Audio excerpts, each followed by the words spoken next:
You love to travel, it's apparently in your DNA, and you're desperate to travel now more than ever. But you also don't want to burn through all that money that you've saved hiding in your home for the last year and a half because of COVID. What do? Is there such a thing as being a cost-conscious LGBTQ traveler? You betcha, and that's what we're talking about today on Queer Money episode number 274 as part of our year-long Live Fabulously Not Fabulously Broke campaign. Today we're sharing with you the 5 ways to get more out of your travel dollars and travel better and safer. We make the Queer Money podcast for you, so please post your money questions in the Queer Money Facebook group, and we may answer your question in an upcoming episode. Now, on with the show. There's personal finance for the masses. This is not personal finance for the masses. This is Queer Money. And now a quick word from our sponsor. Capital One's checking and savings accounts have no fees and no minimums. And with one of the best saving rates in America, you can rest easy watching your money grow with no fees to bring you down. You can open an account in about 5 minutes, which means you are only about 5 minutes away from getting your savings to grow with one of the nation's best rates. Queer Money is being brought to you in part by the 5 building blocks of a happy gay life. Join the growing community of happy, healthy, and wealthy gay men who love their lives inside and out. Get your free copy of the 5 building blocks of a happy gay life at debtfreeguys.com/happy. Husband? Yes. How eager are you to travel? How bad do you want to get away? Yeah, I'm ready. I'm ready to start traveling again. Yeah, I think we're all ready to get back to all sorts of normal. Hopefully that ends up being the case, although the Delta variant seems to be somewhat concerning. We're still optimistic that we're going to be able to travel, and in fact have started to do some digging and researching about where we're going to go, most specifically and most soonest for David's birthday. So more on that in the future. Hopefully that all pans out for us. But today we wanted to cover 5 of our favorite tips for cost-conscious as well as safe-conscious travel. So we're going to dive into those 5 tips right now. Tip number 1 is to use LGBTQ-friendly travel sites to plan your next destination. I think very often the LGBT community gets very caught up in going to the same places all the time or doing the same cruises over and over again. And that's fun. And for sure, you definitely like that sense of familiarity and being able to maybe relive vacations of yore in a fun way, but it's also sometimes exciting to go to new places. And sometimes I think we can be a little bit averse to trying new places out, especially if it hasn't been thoroughly vetted by the LGBT community. So here are 3 ways that we like to research different options of where to go. The first is an app that we heard from Chad Nash on an earlier podcast of Queer Money. He told us about Rome to Rio. Rome to Rio maps the most efficient and cheapest routes to get you from point A to point B. So what Chad was actually doing at the time, he was being very nomadic for about 2-3 years, and he wouldn't necessarily plan out his itinerary. He would end up in a destination, spend whatever duration he wanted to spend there, and then when he was getting bored or ready to leave for whatever reason, he would hop on Rome to Rio and say, okay, well, if I want to go from point A to point B, what's the cheapest way or quickest way to get there?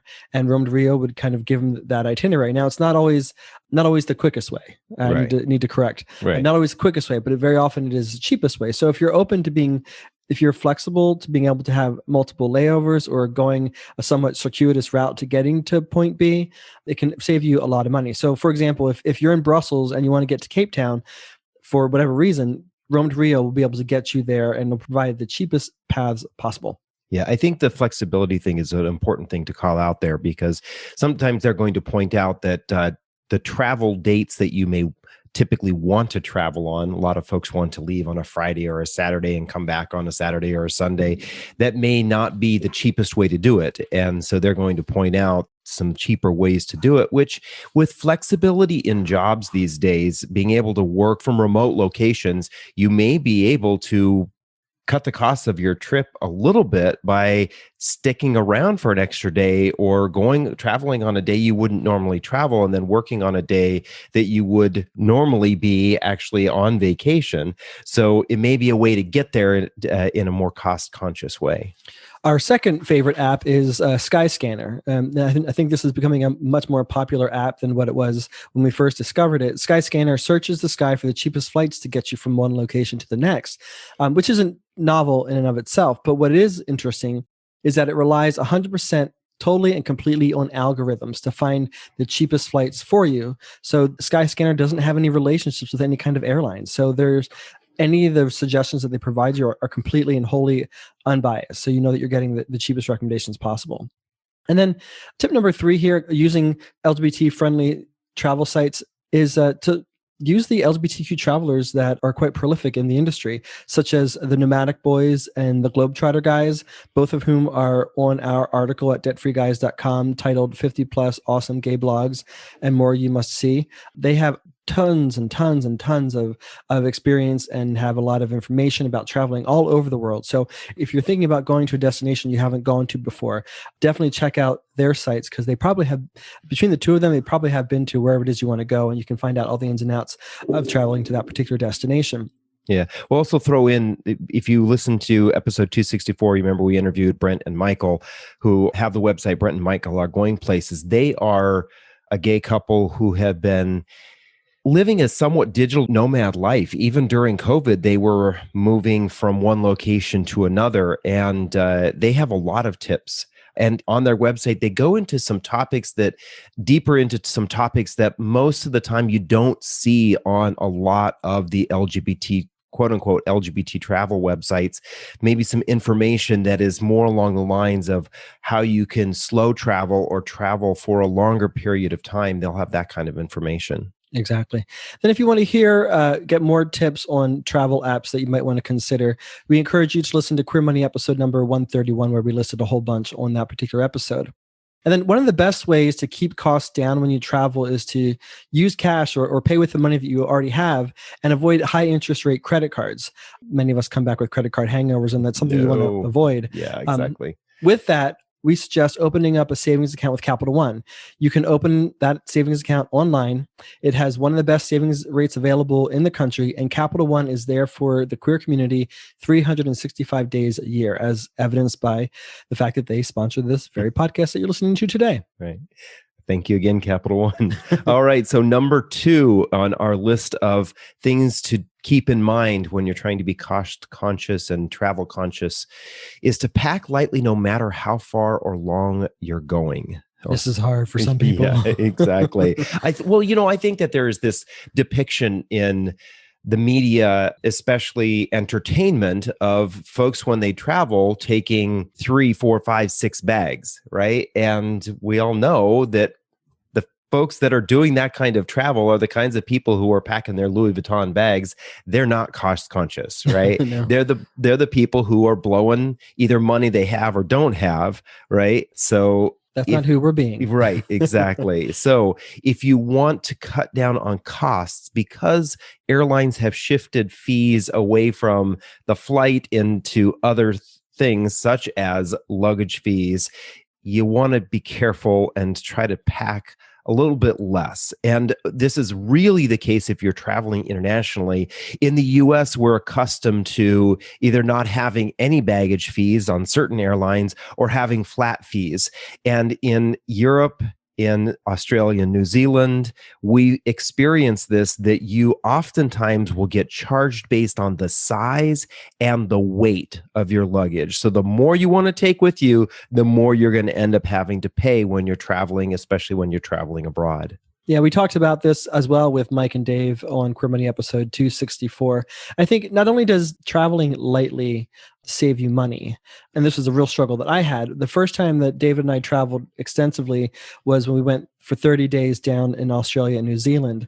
And David told me that the most I could pack was a tiny little roller, and we had a backpack each. So we both had a tiny roller and a backpack each. And he said that's all we could pack for the entire 30 days. Then we were going there. We were several destinations between Australia and New Zealand. We were also going down there for Sydney Mardi Gras, which is essentially the Sydney's Pride. And so we had a lot to do, and we were going to be gone for a long while. And he wanted me to just have this tiny little bag. But we were actually able to do it. In hindsight, it was hugely beneficial because we were easily able to hop off of planes, jump onto buses, go from buses to trains, and go in and out and deal with all the crowds and everything. And when I think there was a hiccup that we had going from Australia to New Zealand. We couldn't store our flight. We couldn't check our bags, so we had to actually carry them with us. And it was just much easier to have the lighter load. So not only did it save us money, it actually just made our lives a lot easier. And then we sort of replicated this a little bit when we spent a year or so ago 3 months in Sitges, Spain, because we were for the most part going to be sedentary or in one location for those 3 months. He allowed me to have a medium-sized suitcase. He allowed. Well, that's also because we had to pack our podcast equipment in one of those bags, right? So half of one of those bags is really for our podcasting equipment and all of our equipment, because we were not on vacation when we spent 3 months in Spain. We were actually working most of the time. But I think for a lot of folks, they probably would have packed like one bag a month, for one bag for each month that you were gone. And it was actually a lot easier, and it saved us money in the long run. So that was great. Yeah. Thank you, David. Sure. Tip number 3 here is to consider going off of the beaten path. Again, as we said in the outset, very often we migrate to the same places over and over again as a community and as individuals, but there are a ton, if you do your research, there are a ton of LGBTQ friendly places to go that many people don't consider. One that comes to mind is Costa Rica. Costa Rica is a Central American country with coasts on both the Caribbean and the Pacific Ocean. It's known for being very friendly to the LGBTQ traveler with its heart and soul, as David knows very well, in Manuel Antonio. And it's got beautiful volcano parks, rivers, and waterfalls. And there's just a ton of hiking, playing, and exploring, not to mention some great food as well as great beach time. Yeah. My ex and I really loved spending time in Costa Rica. We went there 3 times over a 3-year period. And really, it was more of on the adventure side of vacation, less on the quote unquote LGBT or the gay lifestyle kind of vacation. Although the nice thing is as you mentioned, Manuel Antonio, as well as the capital, San Jose, have really strong, well, especially San Jose today, has a really strong LGBT population. And it's very welcoming to LGBT folks and also quite welcoming to Americans, which is not always the case. Another place to consider is Latvia. We heard this from a friend of ours. Latvia is on the Baltic Sea and borders Estonia and Lithuania. It prides itself in green tourism. So if that's something that you're interested in, maybe consider Latvia. And it hosts many natural and man-made wonders that you'll be impressed with seeing. It's warmed up to the LGBTQ travelers in 1992 since they broke from the Soviet Union, but things have only evolved and gotten better. And same-sex marriage isn't legal yet, but the country does prohibit discrimination against queer people. And we talked about with Mike and Brent, when they were on the podcast, episode 264, we talked about the aversion that many LGBTQ people have going to locations, countries, and cities that don't seem to be completely out and out open and LGBTQ friendly. They've gone to some places that I think many of us would think would be questionable. And you can check out their website at Mike and Brent Are Going Places to see what some of those locations are. But they found that for the most part, they've been relatively accepted wherever they've gone, even when they've gotten into discussions with people who they know, quote unquote, disagree with their lifestyle. Yeah, I think that this is a really important point to remember, that most of us who live in the Western industrial nations, we have a level of privilege that folks living in these countries don't necessarily have. And I know that Mike and Brett talked about this, but traveling as an American, as a Canadian, as a Brit to some of these countries, the level of respect that foreigners are going to, or the inhabitants of that country are more likely to provide to you as a human, is very different than what they would provide to their countrymates, right? And so oftentimes you're going to, I don't want to say get away with, what I'm going to say is that you're going to probably be less likely to be a target of attacks because the international press that would come with that, or possibly the international incident that may come with that. A lot of folks want to stay away from something like that. So there is some privilege when traveling in some of these other countries. Exactly. But that doesn't mean be stupid. Exactly. You definitely want to travel smart and be aware of your surroundings. The third and final recommendation we'll make here with this third bullet point is Belize. Belize is a country that we visited ourselves a couple of years ago, and we were quite surprised by. Belize is a Central American country on the Caribbean Ocean. It's got amazing marine and coral life, especially where we traveled, particularly in San Pedro. It has one of the best snorkeling and scuba diving in the world. We were able to swim with sharks. I can't even believe I'm able to say that, but we were able to swim with sharks. And they have got tons of little islands that you can go and visit, travel to, and boat to, that they called Cays. And the food was amazing. The people were amazing. We just had a wonderful time, and we look forward to going back again someday. Yeah. The exact weekend that we went there, although we went with friends of ours who are a straight couple, we had also been asked by a gaggle of gays in Denver to go at the same time. So Belize is becoming a little bit more of a destination for LGBTQ folks, especially I think when folks want to focus a little bit more on the relaxing side or the adventure side and away from the partying side of going on vacation, which I think brings up the fourth point here. When you're trying to be cost conscious and you're trying to be safe, one of the ways to do that is to stay with the gays. Go with your gaggle of friends, right? And that doesn't necessarily mean that all the people you're going with are queer, but if you go with a larger group, you're going to be able to take advantage of some opportunities. For example, staying in a larger facility such as an Airbnb or VRBO. VRBO just did a huge pride campaign. So they are aware of how much LGBT folks like to travel. So it was nice to see that they are also participating in supporting the LGBT community. And then also Airbnb. We all know Airbnb participates in a lot of pride events throughout the year, specifically in smaller locations. But you can find more about Airbnb at our link at debtfreeguys.com/274. But then again, there's Mr. B&B. Now, although John and I have had some ups and downs using Mr. B&B, I think our difficulty was we were trying to plan travel in New York for Pride using Mr. B&B, and we kind of struggled with that. I think that they have a lot of great tools to use on Mr. B&B that allow you to find neighborhoods where there may be a higher concentration of LGBT establishments, or more likely to be where LGBT folks congregate, which can be good for safety, as well as just bumping into the kind of people you really want to bump into. We'll leave it at that. We'll leave what kind of bumping is going on. No, you enter there. Right, exactly. And then there's also, a few people know about this, but there's EBAB, EBAB.com, which stands for Enjoy Bed and Breakfast. And EBAB was one of the very first gay travel sites. It was originally founded in 1996 when queer rights weren't what they are today. And EBAB was founded on the principle that everyone has the right to travel freely and without discrimination. So you can go and stay at an LGBTQ-friendly bed and breakfast. And how awesome would that be? Yeah. One of the things I really like about the last two, Mr. B&B and EBAB, is that a lot of times when you're traveling to places that you're not familiar with and a lot of LGBT folks don't necessarily go to, it's hard to source information until you get there, right? But if you're staying through Mr. B&B or staying through EBAB, you're more likely to find that you're going to have a host or be in a neighborhood where you're going to be able to find that kind of information that makes your trip more enjoyable as a queer person. Exactly.